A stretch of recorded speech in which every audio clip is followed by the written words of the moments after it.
Обвинетите екс-директори на онкологија Нино Васев и Нехат Нухи одат во ефективен притвор.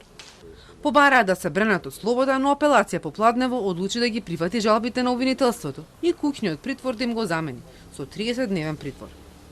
Предходно на одделни јавни седници во текот на денот, одбраната уверуваше дека тие не планираат да бегаат, туку на судење да ја докажуваат невиноста.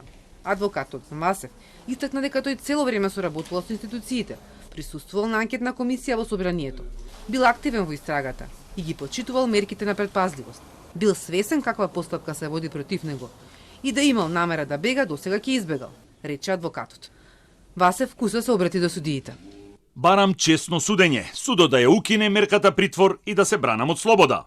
Обвинителката Фатиме Фетаи рече дека во овој случај единствено мерката притвор е гаранција за обезбедување на присуство и успешна кривична постапка. Да, соработувал и имал мерки, ги почитувал тие мерки, меѓутоа тоа било во некоја поранешна фаза, каде што обвинителството се уште ги немало собрано сите тој квантум на докази кои што почетните основи на сомневање би ги подигнале на повисоко ниво, до тој степен до кој што сега се, степен во кој што врз основа на прибраниот доказен материјал основното јавно обвинителство Скопје основано може да очекува донесување осудителна пресуда.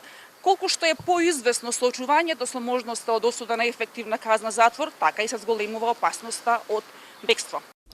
Фетаи бараше притвори за екс-економскиот директор на онкологија, обвинетиот Нехат Нухи. Тој пак ги уверуваше судиите дека нема да бега, дека има 3 малолетни деца и се грижи за неговата мајка. И хипотетички јас никогаш не би се дал во бегство, затоа што верувам дека сум невин и ќе се борам до крај правдата да биде задоволена и за мене да има ослободителна пресуда. Скопското обвинителство подигна 2 обвиненија поврзани со предметот онкологија. Едното е за економското работење на клиниката, а обвинети се Васев и Нухи за злоупотреба, измама и проневера во службата. Обвинителството пресметало штета на буџетот од 36 милиони евра. Другото обвинение е поврзано со медицинскиот третман на пациентите, каде покрај Васев обвинети се уште 3 други доктори онколози за несовесно лекување болни. Ова судење е закажано за 11 јули.